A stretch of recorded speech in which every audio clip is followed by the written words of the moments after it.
yang suka menjadi faktor kegagalan dalam proses rekrutmen eksekutif. Yang pertama yaitu tadi mengenai alignment ya, itu satu ya. Terus yang kedua adalah selalu membenchmark dengan pejabat yang sebelumnya. Jadi mungkin orang yang sebelumnya itu job holdernya ya, mungkin sangat outstanding sekali performance-nya ya. Jadi pada saat dia keluar tiba-tiba terjadi kekosongan gitu di dalam perusahaan ya. Rasanya sulit nih mendapatkan orang yang seperti ini lagi ya. Jadi benchmarknya itu ke orang yang sebelumnya. Akhirnya ekspektasinya menjadi tidak realistis ya.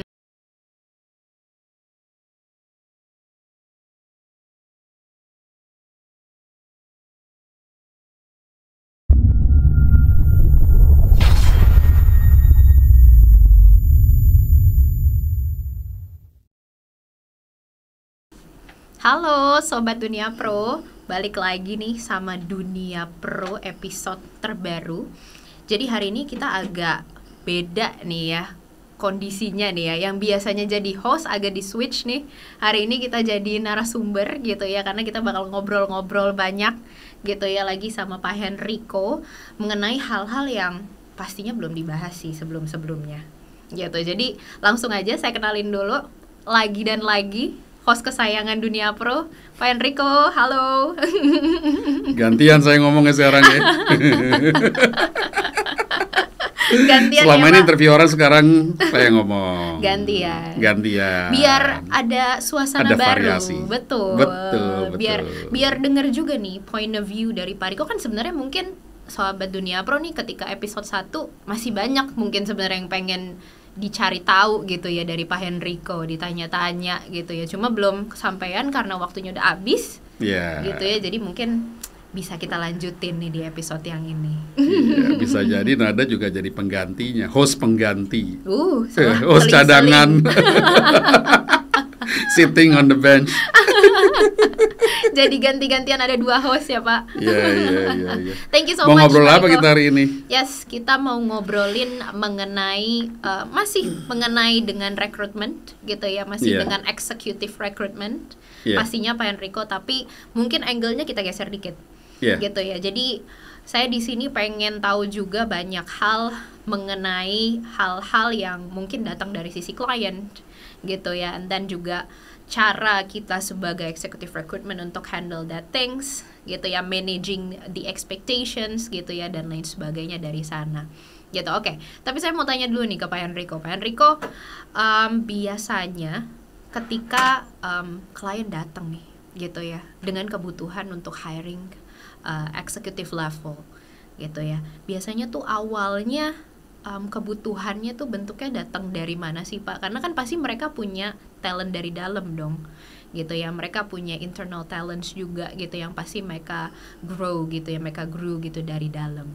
Nah kenapa akhirnya mereka bisa datang ke Pak Henrico untuk bantu gitu ya di recruitment process untuk executive level di sana?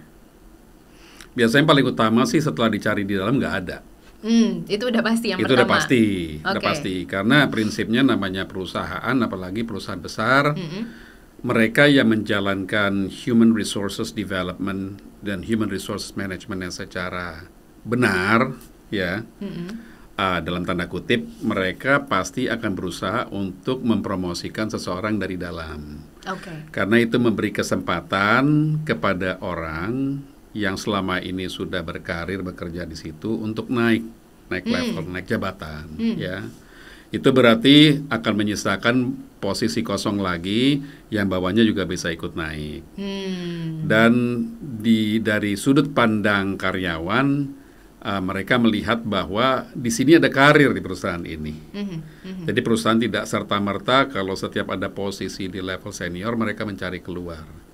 Yang mana kita sebagai executive search consultant, kita sepakat dengan itu. Tapi kadang-kadang di dalam internal sendiri kandidatnya tidak ada, dengan berbagai macam alasan. Mungkin karena memang perusahaan itu tidak mempersiapkan succession planningnya secara rapih, atau secara terstruktur atau terencana. Atau bisa juga perusahaan itu masuk ke dalam bisnis baru di mana mereka tidak punya talent yang sesuai untuk posisi tersebut, di mana mereka harus mencari keluar. Karena kebutuhan baru itu. Karena kebutuhan baru. Jadi mungkin bisa jadi produk baru, bisa jadi bisnis baru, atau mungkin dalam konteks grup perusahaan besar ya, mungkin konglomerat dengan berbagai macam jenis usaha, mereka perlu orang untuk memimpin usaha baru ini. Jadi mereka harus cari keluar. Bahasanya orang HR, belilah keluar gitu ya. Nah, jadi mereka itu datang. Nah, itu juga keluar itu bisa berbagai macam sumbernya. Bisa jadi mereka pasang iklan sendiri, yang seringkali tidak efektif. Yang kedua melalui network, ini banyak dipakai ya. Karena kebutuhan akan trust yang tinggi, kepercayaan terhadap orang yang baru masuk ini, ya. Maka sering sekali networking itu dipakai sebagai cara yang paling diandalkan untuk rekrutmen. Dan kalau misalnya rekomendasi, betul. Dan yang ketiga, yang paling sering juga adalah melalui perusahaan kayak kita, executive search consultant, di mana nanti mereka akan undang kita untuk ngobrol-ngobrol mengenai kebutuhan mereka, seperti itu. Oke. Jadi mulainya dari sana biasanya kebutuhannya, betul. Ya, datang dari sana. Nah ketika mereka datang gitu ya Pak Henrico, let's say mereka menceritakan gitu ya, apa sih alasan gitu ya akhirnya mereka mau minta bantuan gitu ya sama kita gitu sebagai executive search gitu ya untuk hiring. Nah itu biasanya bagaimana gitu ya, atau tahapan apa yang biasanya kita lakukan juga gitu ya untuk memastikan kita bisa memenuhi kebutuhan yang datang dari klien pada saat itu. Yang pertama kita lakukan adalah untuk mengerti bisnisnya dulu, bisnisnya apa, goalsnya apa. Terus setelah itu kita coba mengerti profil seperti apa yang mereka cari. Jadi kita harus melakukan alignment ya, atau penselarasan antara apa yang mereka cari sama apa yang kita ketahui available di market. Karena fungsi kita sebagai konsultan itu adalah ya consulting, ya kan, memberikan advice kepada mereka. Jadi kalau misalnya mereka datang dengan kriteria yang menurut kita bukan hanya sulit, tapi juga mungkin impossible to fill, ya, karena satu dan lain hal. Mungkin karena kriteria tahun pengalaman yang mereka minta tidak sesuai dengan gaji yang mereka anggarkan misalnya. Kita sebagai konsultan harus bisa memberi advice kepada mereka. Karena kita memposisikan diri kita sebagai trusted advisor ya, sebagai orang yang dipercayai untuk memberi advice kepada mereka untuk rekrutmen ini. Kenapa itu penting? Karena kalau dari awal tidak ada keselarasan antara klien dan konsultan, ya, antara klien dan konsultan, itu nanti kesananya posisi ini akan menjadi tidak mungkin untuk diisi, impossible to fill. Nah ini yang kadang-kadang kalau saya melihat ada gap komunikasi antara klien dengan konsultan. Jadi kliennya punya kriteria yang sebenarnya itu tidak masuk akal untuk diisi, tapi konsultannya karena sangat eager untuk mendapatkan pekerjaan tersebut, langsung menyanggupi. Nanti setelah prosesnya berjalan beberapa minggu, mereka baru sadar ternyata sulit ya posisi ini. Ternyata gajinya terlalu rendah. Ternyata permintaan pengalamannya terlalu panjang.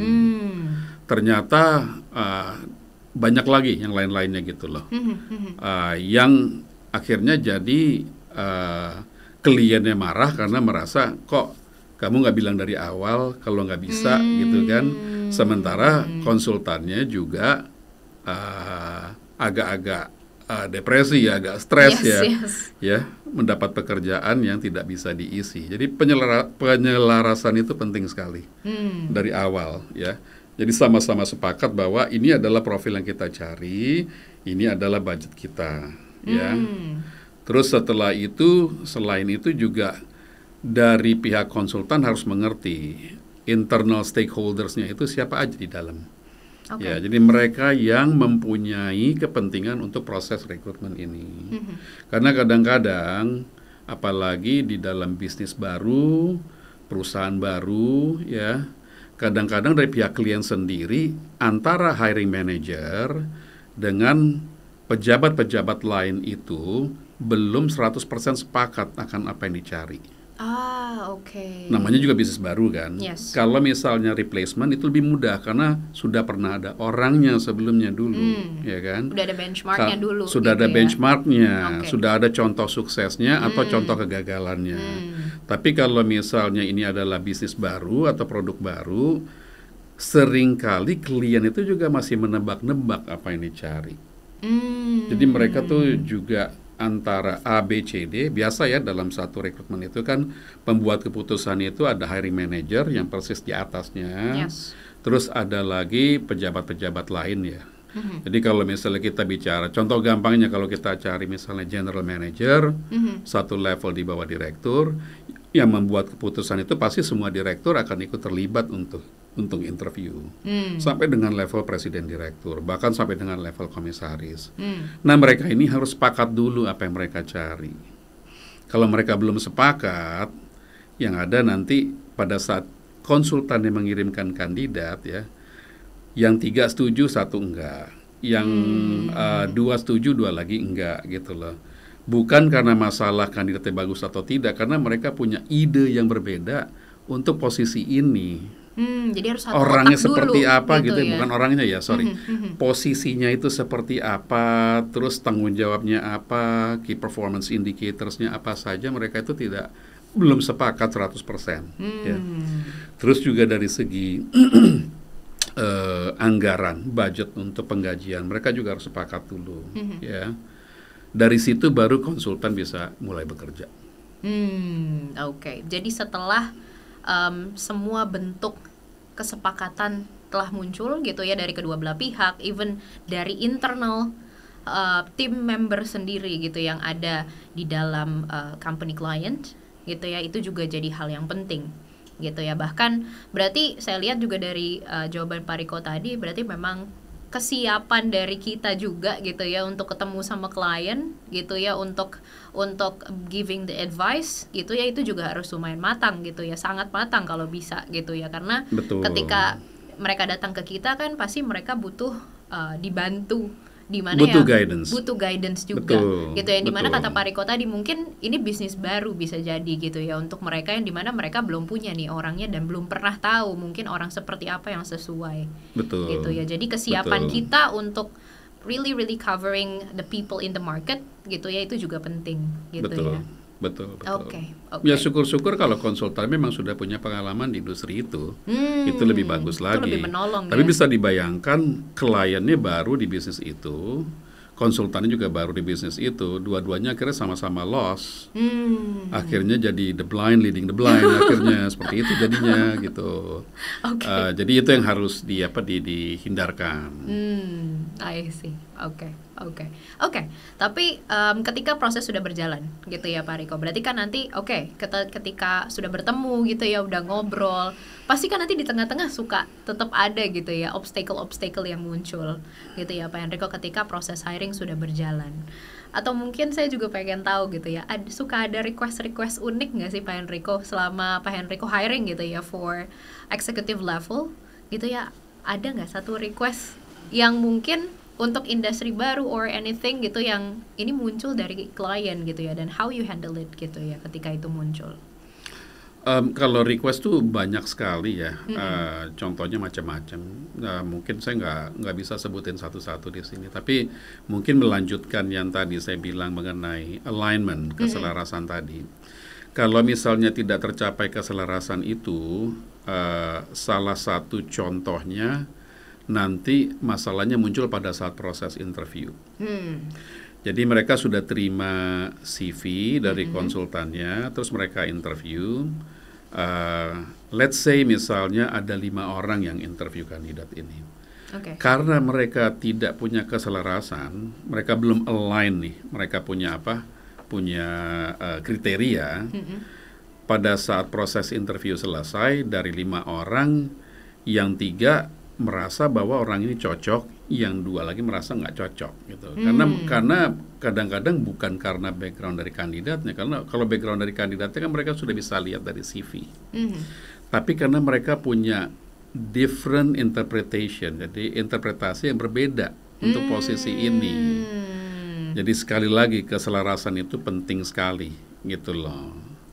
Dan kalau misalnya memang semuanya sudah align, semuanya sudah sepakat, mudah-mudahan proses rekrutmennya akan berjalan lebih lancar. Ada beberapa hal yang saya lihat berdasarkan observasi saya yang suka menjadi faktor kegagalan dalam proses rekrutmen eksekutif. Yang pertama yaitu tadi mengenai alignment ya, itu satu ya. Terus yang kedua adalah selalu membenchmark dengan pejabat yang sebelumnya. Jadi mungkin orang yang sebelumnya itu job holdernya ya, mungkin sangat outstanding sekali performance-nya ya. Jadi pada saat dia keluar tiba-tiba terjadi kekosongan gitu di dalam perusahaan ya. Rasanya sulit nih mendapatkan orang yang seperti ini lagi ya. Jadi benchmarknya itu ke orang yang sebelumnya. Akhirnya ekspektasinya menjadi tidak realistis ya. Ada beberapa faktor gitu kan. Kadang-kadang begini, kadang-kadang orang sebelumnya itu hebat karena mungkin dia selama bertahun-tahun dia nahan nih. Mungkin dia ngerjain pekerjaan buat 3 orang sendiri, Superman gitu loh. Tapi akhirnya karena dia udah nggak tahan, dia akhirnya keluar juga gitu ya. Nah mereka merasa, wah kita harus mencari orang yang sama gitu loh. Kita harus cari Superman lagi yang bisa mengerjakan pekerjaan 3 orang. Makanya kalau kamu pasti kan sering dengar kan bahwa ada orang yang pergi, ya klien datang ke kita, ya. Akhirnya posisinya dipecah, satu posisi jadi 2 posisi misalnya. Itu adalah salah satu contoh bahwa job holder yang sebelumnya itu sebenarnya pekerjaan itu bobotnya sebenarnya cukup besar. Dan mereka kesulitan untuk mencari penggantinya gitu. Makanya mereka pecah. Bahkan saya pernah ketemu yang sampai dipecah 3 juga ada posisinya. Seperti itu. Yang sebelumnya dipegang 1 orang. Sebelumnya dipegang 1 orang. Nah, pertama-tama pasti mereka akan ada denial pertama-tama kan bahwa dia kita sebelumnya gitu ya? Bisa kok dia ngerjain itu kok, kenapa kita nggak bisa dapat ya di luar gitu kan gitu loh. Nah ini biasanya proses ini berminggu-minggu nih sampai mereka akhirnya menyadari oh iya ternyata memang nggak ada nih yang seperti dia nih gitu loh. Yang paling apes adalah konsultannya udah bekerja, spend long hours, terus tiba-tiba klien memutuskan kita panggil lagi deh orang itu, kita rehire ulang. That's the worst that can happen. Tapi that's our job. Balik lagi kayaknya quotes-nya that's life. Gitu ya, bisa jadi kejadian begitu gitu kan. Nah itu yang kedua. Terus yang ketiga mungkin dan yang paling sering juga adalah mengenai budget, mengenai salary ya kan. Jadi mereka kita selalu pakai ini kok compensation consultant gitu kan untuk survei ya kan. Compensation consultant memang bisa menyajikan data ya. Tapi di lapangan apakah perusahaan-perusahaan yang disurvei ini taat dengan standar gaji mereka berikan? Kan belum tentu kan, ya kan? Bisa jadi mereka pada saat disurvei mereka kasih kita antara X sampai dengan Y range-nya, ya kan ya. Tapi pada saat mereka di lapangan, terus mereka menyadari bahwa mereka tidak bisa mendapatkan orang yang mereka inginkan dengan mudah, ya mereka bukan tidak mungkin melakukan adjustment dari segi salary yang mereka offer terhadap kandidat yang bersangkutan, di mana hasil survei itu yang tadinya bisa dapat orang dengan nilai 10 misalnya, terpaksa mereka harus offer di angka 12 misalnya. Nah, yang seperti itu kan itu dinamika pasar yang tidak tercapture di dalam compensation survey. Seperti itu. Terus yang lain lagi ya contohnya dalam proses interview sendiri misalnya. Kadang-kadang recruiting untuk orang yang cukup senior, taruh level misalnya general manager, dan ini sering terjadi. Jadi orangnya datang, duduk ya, diminta tunggu 30 menit ya. Hiring manajernya nggak bisa dicari nih, mungkin lagi meeting Pak di mana gitu kan, sementara dia duduk di resepsionis gitu kan. Atau mungkin kalau misalnya ketemu di luar masih lumayan lah ya, ketemu misalnya di restoran somewhere atau di lounge somewhere, it's okay. Tapi kalau di kantor klien itu kan orang mondar-mandir kan, bukan tidak mungkin ada yang mengenali juga. Jadi confidentiality-nya itu jadi compromise, ya kan. Even worse, malah ada yang untuk level-level seperti itu disuruh isi form dulu, ya kan? Disuruh isi form misalnya sampai dengan 6 halaman, 8 halaman, suruh isi.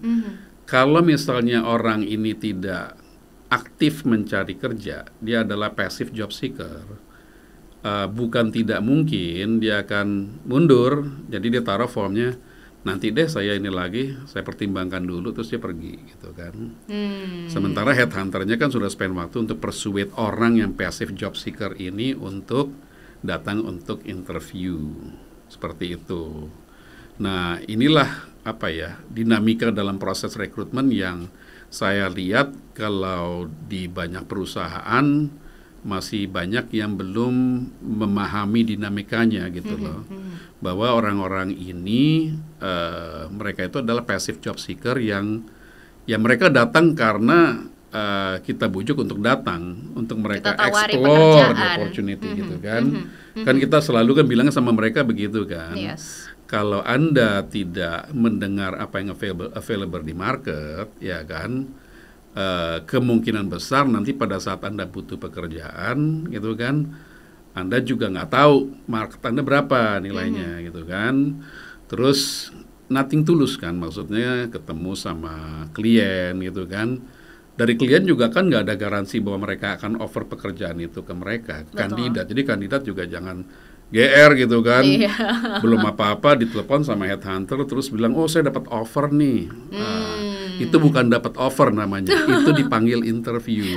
Kalau offer itu udah ada offer di atas meja, oke, penawaran sekian, angka sekian gitu kan, posisi ini, itu offer namanya. Udah bisa desain. Udah bisa desain gitu loh. Tapi kalau misalnya cuma diundang interview itu bukan offer namanya itu, tapi undangan interview saja gitu. Seperti itu. Nah itu dinamika itu yang tugas dari headhunter adalah untuk memanage proses, untuk mengawal ya. Nanti setelah interview pertama, ya kan, masuk ke interview kedua, ya kan, ya tugas headhunter itu adalah untuk mengeliminasi atau mengurangi, ya, supaya jangan sampai ada kejutan-kejutan di dalam proses ini, gitu loh. Jadi dilakukan antisipasi gitu ya di awal ya. Antisipasi lah, ya bahasa kerennya risk management lah, gitu kan, gitu loh, supaya nanti jangan tiba-tiba interviewnya besok terus tiba-tiba kandidatnya bilang, wah Pak saya besok nggak available karena tiba-tiba ada meeting mendadak gitu. Kandidatnya lupa bilang ke konsultannya juga lupa ngecek. Atau sebaliknya dengan klien begitu. Sementara juga cari waktunya susah gitu. Cari waktunya susah, terus tiba-tiba last minute gitu kan, misalnya meeting jam 11, jam 9 baru kasih tahu yang seperti itu gitu loh. Nah itu itu tugas kita ya sebagai headhunter untuk untuk memanage proses itu, memanage resiko-resiko seperti itu, atau bahasa kerennya mengawal proses gitu loh. Nah itu juga nanti all the way sampai dengan offering stage ya. Itu juga ya tugas headhunter juga untuk mengawal gitu, untuk memastikan bahwa tidak ada kejutan-kejutan gitu yang bisa mengakibatkan gagalnya employment tersebut gitu. Jadi kan kadang-kadang kamu juga pasti juga pernah ngalamin 1-2 kali pada saat di offer ternyata offernya lebih rendah daripada gaji kandidatnya sekarang, ya kan, seperti itu kan, gitu loh. Nah itu juga tugas seorang headhunter untuk melakukan kalibrasi lah istilahnya gitu ya antara kedua belah pihak supaya tidak terjadi hal-hal yang tidak diinginkan. Oke. Jadi kita benar-benar di tengah ya Pak posisinya ya. Benar-benar di tengah, benar-benar di tengah. Jagain dua-duanya gitu ya. Kalau bahasa saya jadi punching bag lah gitu loh. Punching bag klien sama kandidat. Geser ke sini kena, geser ke sini kena. Jadi kita di tengah-tengah nih. Betul. Dan nggak boleh nggak boleh berpihak kan gitu loh. Walaupun ya kita berpihak kepada klien ya, klien yang bayar gitu. Tapi kita juga harus make sure bahwa ya kandidat itu merasa dalam proses itu mereka mendapatkan fair treatment. Mereka merasa mendapatkan bahwa deal yang mereka dapatkan itu, offer yang mereka dapatkan itu adalah yang terbaik. Ya, dan penting buat mereka merasa bahwa headhunter di sini memang benar-benar bridge the communication, benar-benar melakukan tugasnya sebagai trusted advisor untuk kedua belah pihak. Yes. Apalagi kita kan balik lagi gitu ya Pak Henrico di industri headhunter gitu ya. Klien bisa jadi candidate bisa jadi client gitu ya.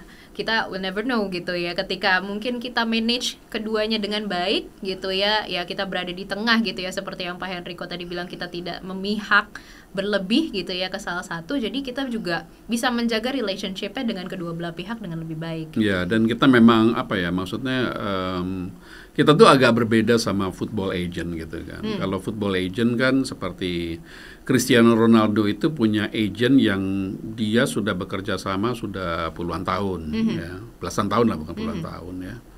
Football agent itu kan bekerja on behalf of the athlete. Jadi agen Cristiano Ronaldo ini yang mendekati Real Madrid, mendekati Manchester United, menawarkan bahwa kita representing Cristiano Ronaldo, dia available dengan harga sekian, ya kan, gitu loh. Kalau kita kan enggak, kalau kita itu di-assign sama klien untuk mencari orang untuk klien, ya. Jadi kita bekerja on behalf of the client. Tapi at the same time kita juga harus memastikan bahwa orang yang kita hire itu adalah atau nantinya dia akan join dengan motivasi full, dia happy, enthusiastic gitu loh. Nah itu penting untuk menjaga bagaimana proses itu berjalan dengan lancar, bagaimana pihak kandidat juga merasa bahwa mereka mendapatkan advice yang sempurna lah. Oke. Tapi setahu saya gitu ya, correct me if I'm wrong gitu ya Pak Riko. Kan kalau kita hire executive level gitu ya, pasti ada certain task gitu ya yang harus diikuti gitu ya, misal fit and proper task dan lain sebagainya gitu ya. Nah itu biasanya kan memakan waktu yang lebih lama gitu ya dibanding hiring untuk posisi lain. Nah itu bagaimana biasanya cara menjaga agar prosesnya tuh tetap inline gitu ya, dan dia mau gitu mengikuti proses ini. Mungkin kalau hal-hal kecil kayak tadi dia ngisi form gitu ya dan lain sebagainya, itu kan mungkin bisa jadi hal yang kita lakukan nanti gitu. Apalagi juga dia bukan job seeker gitu ya saat ini. Nah itu untuk menjaga hal itu gimana biasanya Pak Riko? Kalau fit and proper test itu kan biasanya kan diregulasi oleh otoritas yang mengawasi industri tersebut. Ya. Jadi seperti misalnya OJK mengawasi industri keuangan. Kalau kandidatnya sudah berada di industri keuangan, mereka sudah paham bahwa itu adalah bagian dari proses. Jadi buat mereka itu nggak masalah. Dan biasanya kalau mereka merasa bahwa saya kelihatannya mungkin nggak akan lolos fit and proper test, mungkin dia merasa ada ya hal-hal yang mungkin mereka rasa mungkin punya catatan yang agak miring lah ya, kasarnya begitu ya. Ya mungkin mereka tidak akan tertarik untuk masuk ke posisi yang terlalu tinggi. Karena mereka tahu kans mereka mungkin akan sulit untuk lolos. Jadi itu tidak masalah kalau seperti itu. Oke. Tapi ada kemungkinan besar nggak sih Pak Riko, clients gitu ya, asking a person gitu ya, misalnya walaupun ini dari misalnya untuk lini bisnis yang sudah ada gitu ya di tempat mereka, tapi mereka open untuk executive level dari industri yang berbeda? Seringkali. Karena kan kalau di junior atau mid level itu kan udah mungkin lebih lebih umum terjadi gitu ya. Tapi kalau di executive level gimana biasanya? Kalau executive level, kalau posisinya sudah sampai level CEO, biasanya sangat-sangat open, sangat-sangat fleksibel. Justru kalau di CEO malah? CEO level. Karena CEO level itu pekerjaan leadership, pekerjaan kepemimpinan. On top of that, drivers atau istilahnya pilar-pilar dari bisnis itu dimanapun sama. Ya, ada pilar keuangan, ada pilar marketing, ada pilar sales, ada pilar research and development, ada pilar operations dan lain sebagainya. Jadi seseorang yang memang sudah terbiasa jadi CEO itu dia sudah terbiasa untuk mengerjakan multiple industry. Dia paham bahwa yang namanya bisnis ujung-ujungnya kan cari market share sama cari profitability gitu loh. Tujuannya ya kan? sama. Tujuannya sama. Jadi buat mereka tuh istilahnya udah nggak ini lagi, sudah tidak terlalu challenging ya. Untuk seorang CEO yang memang mapan dan mumpuni itu sudah tidak terlalu berat masuk ke dalam industri yang berbeda. Dengan catatan bahwa industrinya tidak sangat-sangat spesifik ya. Kalau industrinya sangat-sangat spesifik, itu mungkin akan lebih sulit. Agak gitu berat ya. Iya, industri spesifik itu ya seperti misalnya mungkin ya kalau kita bicara mengenai industri semikonduktor gitu misalnya, very technical lah biasanya itu agak berat. Yes. Karena butuh point of view memang orang yang benar-benar paham gitu ya mengenai industrinya. Betul. Jadi specialist gitu ya di sana. Betul. Oke. Tapi berarti nggak jarang itu terjadi gitu ya, CEO level justru banyak gitu ya umum kalau dia berpindah industri dari satu ke satu industri lainnya. Betul. Oke. Tapi mengenai afternya gitu ya Pak Riko, I wanna know also, biasanya setelah rekrutmen ini selesai gitu ya, tesnya dijalani gitu ya. Nah setelahnya biasanya apa yang terjadi gitu, dan kalau di mandate executive search atau di executive search lain juga gitu ya, itu ada mungkin guarantee period atau apa dan lain sebagainya gitu ya untuk ensuring bahwa this candidate gitu ya itu benar-benar masih menjadi tanggung jawab consultant gitu ya sampai certain period gitu, dan kita akan bisa jamin gitu ya dia akan bertahan dalam waktu ini gitu misalnya gitu ya. Nah itu biasanya bagaimana ketentuannya Pak Riko?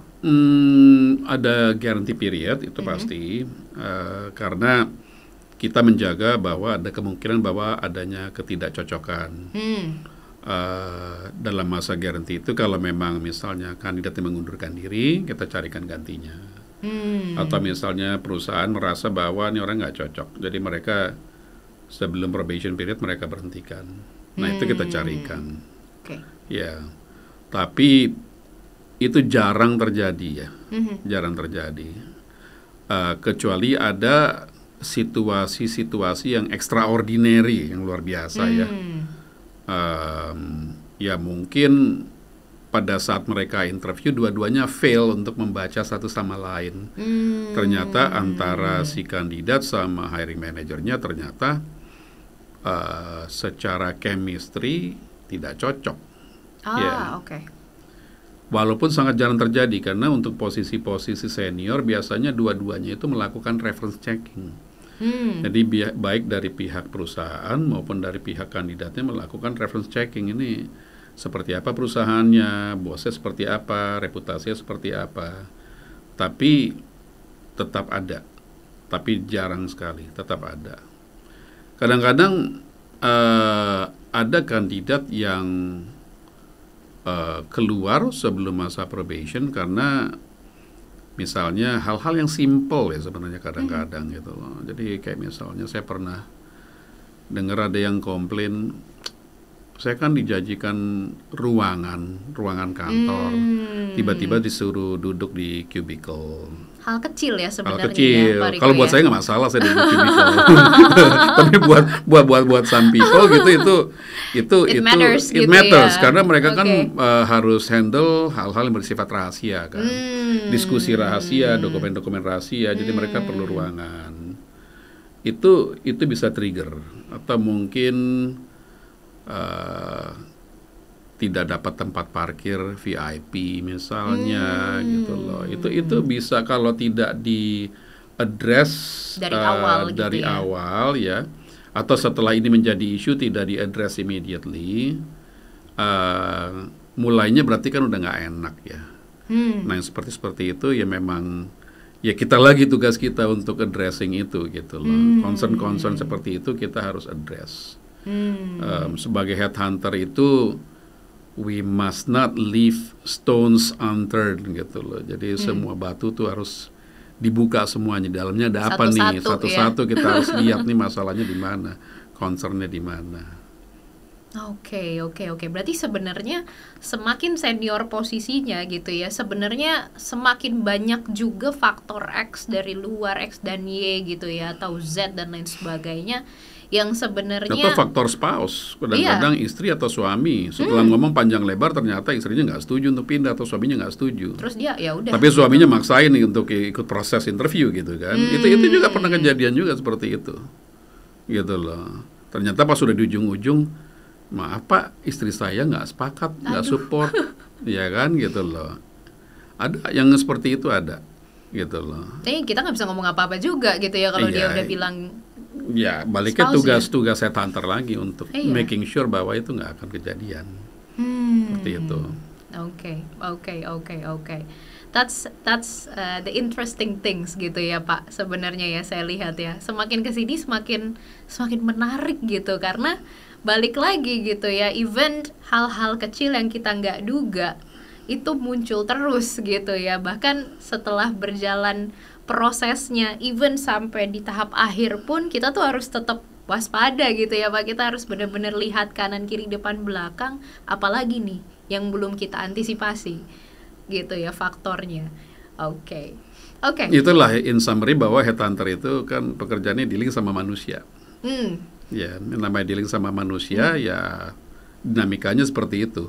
Kita nggak tahu di kepalanya ada apa ya Pak. Betul, state of mind-nya. Jadi seandainya kita bisa menyelami hati klien sama kandidat, waduh, lebih mudah. Tapi kan menyelami in the professional way ya Pak. Menyelami in the professional way. Jangan ke hal yang lain ya Pak. Kayaknya kalau in a different way beda nih kayaknya nih. Iya. Makanya kita bisa, mungkin kalau udah pensiun bisa jadi kita bisa buka praktek untuk bagaimana meramal musik orang. Buka jasa nih, tarot. Kamu mau saya cari tahu?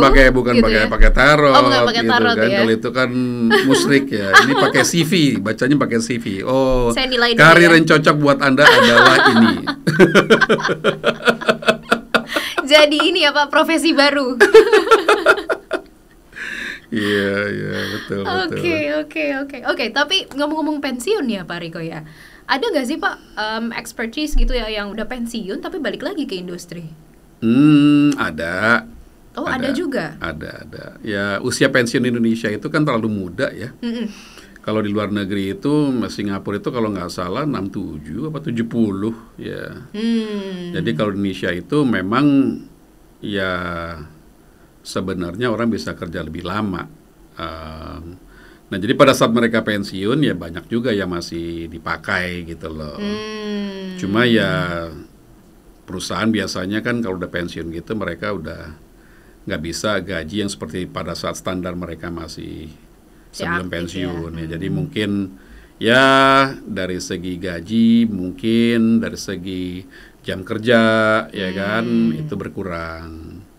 Tapi itu saya rasa itu ya lebih baik lah daripada di rumah ya not doing anything gitu kan tetap stay aktif ya supaya sehat juga, sehat mental dan pikiran dan fisik. Karena biasanya memang ya senior level itu kan berarti dia sudah berkarir benar-benar bertahun-tahun, berpuluh-puluh tahun gitu ya, sampai ada di posisi management level atau top management gitu ya. Pasti dia udah terbiasa untuk ya produktif gitu ya, Pak Enrico, setiap hari. Jadi when it comes to pensiun time gitu ya, nah itu dia jadi bingung kayaknya mau ngapain gitu ya, karena terbiasa aktif terus. Oke. Tapi if we talk about the other side gitu ya, dari executive recruitment sendiri juga gitu. Nah biasanya saya pernah dengar nih Pak Riko, di executive recruitment itu ada beberapa klien gitu ya, yang justru mereka rela untuk kasih budget royal gitu ya, untuk find mungkin orang yang Pak Enrico bilang tadi bisa dibilang Superman gitu ya, untuk role-nya gitu. Nah kalau when it comes to that point gitu ya, itu akan lebih memungkinkan gak sih Pak Enrico untuk handle that kind of obstacle?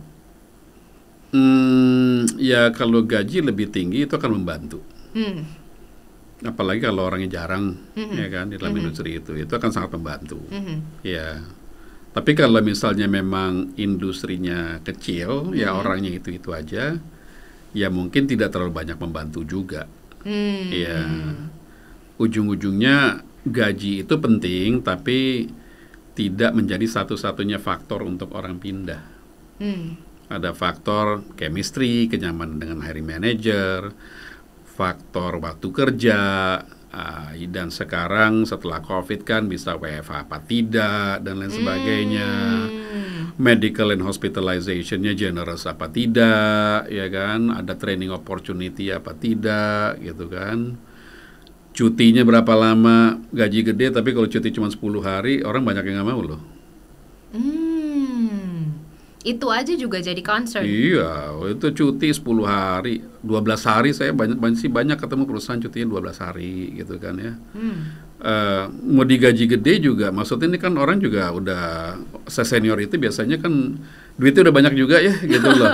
Buat mereka penting banget cuti yang ini, cuti yang apa, yang panjang gitu loh. Ya mereka kan? Butuh waktu gitu ya. Mereka untuk butuh waktu juga, gitu butuh ya. waktu istirahat juga gitu. Jadi ya money is not everything. Walaupun itu penting, tapi bukan segalanya.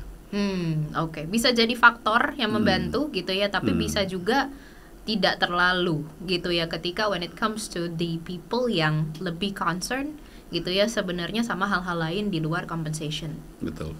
Oke. Karena mungkin waktu kita udah gak banyak nih Pak Riko gitu ya, tapi saya mau minta sedikit kata-kata gitu ya dari Pak Enrico. Menurut kata mutiara. Kata-kata mutiara gitu ya. Tapi saya pengen taunya dari Pak Enrico nih, to be honest from you, apa yang Pak Riko paling suka gitu ya dari hiring executive level dan membuat Pak Enrico cinta gitu ya sama pekerjaannya sampai saat ini? Hiring executive level seru lah, ketemu sama orang-orang pintar dan sukses. Itu satu. Wah, itu udah paling penting gitu lah. Kayaknya itu it's above everything else. Oke. Iya. Terus yang kedua adalah bagaimana bisa ya strike a deal ya antara mereka dengan klien gitu lah, yang dua-duanya merasa bahwa itu win-win buat mereka. Itu juga satisfaction. Oke. Karena untuk mencapai itu nggak mudah. Betul. Gitu loh. Betul. Iya. Itu sih yang paling utama ya. Dua yang paling utama itu ya. Pertama karena bisa ketemu sama macam-macam orang gitu betul, ya, with different background, bahkan orang-orang yang very very outstanding gitu ya in their career. Itu satu. Itu yang kedua karena bisa handle obstacle-nya. Betul. Gitu ya. Jadi itu the beauty.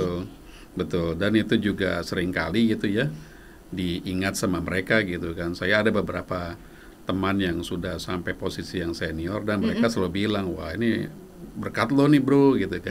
Padahal saya itu cuma buka pintu, ya kan. Mereka yang sebenarnya deliver the interview so well. Mereka juga doing well pada saat mereka bekerja ya gitu loh. Saya cuma buka pintu lah gitu loh. Ya. Ini bukan merendah terus meninggi ya, bukan. Memang begitu keadaannya.